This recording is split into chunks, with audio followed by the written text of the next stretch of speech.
নমস্কার, তোমাদের সবাইকে সুদীপ্ত ফ্রেন্ড লার্নিংয়ে স্বাগত জানিয়ে আজকে ক্লাসটি শুরু করছি। আজকে ক্লাসে তোমাদের সঙ্গে আলোচনা করব তোমরা যারা প্রথম শ্রেণীর ফার্স্ট ইউনিট টেস্ট পরীক্ষা দেবে তোমাদের জন্য এই ভিডিওটিতে আমি আলোচনা করতে চলেছি প্রথম শ্রেণীর বাংলা বিষয়ের প্রশ্নপত্র নিয়ে। বন্ধুরা, প্রথম শ্রেণীর প্রথম পর্যায়ক্রমিক মূল্যায়নপত্র 2025 বা ফার্স্ট ইউনিট টেস্টের এই প্রশ্নপত্রটির উত্তর সহ এই ভিডিওটিতে আমি সম্পূর্ণ আলোচনা করতে চলেছি। তাই তোমরা অবশ্যই ভিডিওটির প্রথম থেকে শেষ পর্যন্ত দেখো এবং যারা এখনও পর্যন্ত আমার চ্যানেলটিকে সাবস্ক্রাইব করোনি তারা অবশ্যই চ্যানেলটিকে সাবস্ক্রাইব করো। চলো দেরি না করে মূল বিষয়ে প্রবেশ করা যাক। দেখো প্রথমে কি রয়েছে। প্রথমে আছে প্রথম পর্যায়ক্রমিক মূল্যায়ন 2025। প্রথমে তোমাদের বিদ্যালয়ের নাম, শিক্ষার্থীর নাম অর্থাৎ তোমাদের নাম, ক্রমিক নম্বর অর্থাৎ রোল নাম্বারগুলো তোমাদেরকে লিখতে হবে। বিষয় রয়েছে বাংলা, শ্রেণী প্রথম, পূর্ণমান রয়েছে 20 এবং সময় রয়েছে 40 মিনিট। চলো একের ধাপ। পাশের ঝুড়ি থেকে শব্দ নিয়ে ফাঁকা জায়গা বসাও। এখানে তোমাদের রয়েছে দুটি, 1 নম্বর করে মোট নম্বর রয়েছে 2। ঘন ড্যাশ বলেরই দিন ড্যাশ বিশ্রী। উত্তর হবে ঘন মেঘ বলেরই দিন বড় বিশ্রী। চলো 2 এর দাগে দেখে নেওয়া যাক। 2, বনে থাকে বাঘ, গাছে থাকে পাখি, জলে থাকে মাছ, ডালে আছে ফল। উপরের অংশটি পড়ো এবং নিচের প্রশ্নগুলির উত্তর দাও। তোমাদের এখানে 3টি রয়েছে, 1 নম্বর করে মোট নম্বর রয়েছে 3। ক, বনে কে থাকে? তোমরা উত্তর লিখবে বনে বাঘ থাকে। খ, মাছ কোথায় থাকে? উত্তর লিখবে মাছ জলে থাকে। চলো গ, গাছে কে থাকে?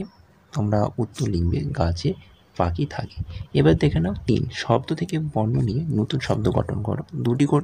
দুটি রয়েছে, 1 নম্বর করে মোট নম্বর রয়েছে 2। প্রথম উত্তরটা হবে বক ও বক বস বই, এই দুটো শব্দ দেওয়া রয়েছে। তাহলে আমি যদি নতুন শব্দ তৈরি করি, দেখো ক আর হর্ষ যদি নিই তাহলে দেখো ক আর হর্ষই কই। একইভাবে দেখো এখান থেকে যদি আমি ব নিই আর এখান থেকে যদি ল নিই তাহলে ব ল বল। 4, ছক থেকে বর্ণ নিয়ে নতুন শব্দ গঠন করো। দুটি করতে হবে, সুতরাং 1 নম্বর করে মোট নম্বর রয়েছে 2। প্রথমটা হবে খ হর্ষই, খ হর্ষই খই। তারপরটা আম আম। চলো পরের পেজে আমরা প্রশ্নগুলো দেখে নিই। 5, ছবি দেখে বাংলায় নাম লেখো। এখানে তোমাদের দুটি রয়েছে, 1 নম্বর করে মোট নম্বর রয়েছে 2। প্রথমটা হচ্ছে কাপের ছবি, তাহলে কাপ বানান লিখবে ক আকার প কাপ। তারপরটি রয়েছে বাড়ির ছবি, তাহলে বাড়ি বানান লিখবে ব আকার ডসে ডসে বাড়ি। চলো 6, ফাঁকা জায়গায় শব্দ বসিয়ে কবিতাটি সম্পূর্ণ করো। এখানে তোমাদের রয়েছে দুটি, 1 নম্বর করে মোট নম্বর রয়েছে 2।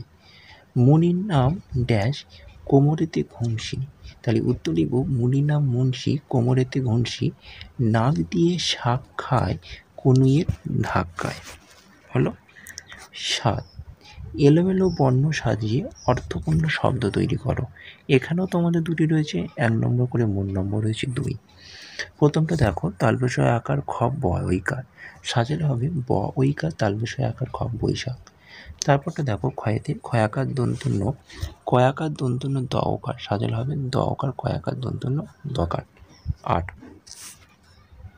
পাশের ছক থেকে স্বরচিহ্ন নিয়ে শব্দ গঠন করো। এখানে তো আমাদের 3টি রয়েছে, 1 নম্বর করে মোট নম্বর রয়েছে 3। প্রথমটা দেখো অ দন্তস্ব খ, সাজালে হবে অ দন্তস্ব খ, সাজালে হবে মানে সাজালে নয়, স্বরচিহ্ন যদি আমি ব্যবহার করি তাহলে এক্ষেত্রে উত্তর হবে অ দন্তস্ব হর্ষৌ খ অসুখ। তারপরটি হবে কৃষক, কয়টি পেটকাটা মূর্ধন্য ষ কৃষক, এবং শেষটি হবে বয়াকার বঙ্গয়াকার র বাজার। তাহলে এবং 9 দেখো 9 রয়েছে পয়াকারে পে এবং লকার ল বসিয়ে শব্দ বানাও। এখানে তোমাদের দুটি রয়েছে, 1 নম্বর করে মোট নম্বর রয়েছে 2। প্রথমটা উত্তর হবে কয়াকার ল ওকার, তাহলে কালো হবে। তারপরটা হবে পয় একার তালবেশ হর্ষই বেশি। তাহলে এই ছিল ক্লাস প্রথম শ্রেণীর প্রথম পর্যায়ক্রমিক মূল্যায়নের বাংলার প্রশ্নপত্রটি অবশ্যই তোমরা ভালো করে দেখো এবং খাতায় এই প্রশ্নগুলো তুলে নিয়ে না দেখে লেখার অভ্যাস করো। আর চ্যানেলে নতুন হলে অবশ্যই চ্যানেলটিকে সাবস্ক্রাইব করো। আর ভিডিওটি ভালো হলে অবশ্যই ভিডিওটিকে একটি লাইক করো এবং বন্ধু বান্ধব আত্মীয়স্বজনের কাছে বেশি বেশি করে ভিডিওটিকে শেয়ার করো। চলো আজকের ক্লাসটি টাটা বাই বাই, ভালো থেকো সুস্থ থেকো।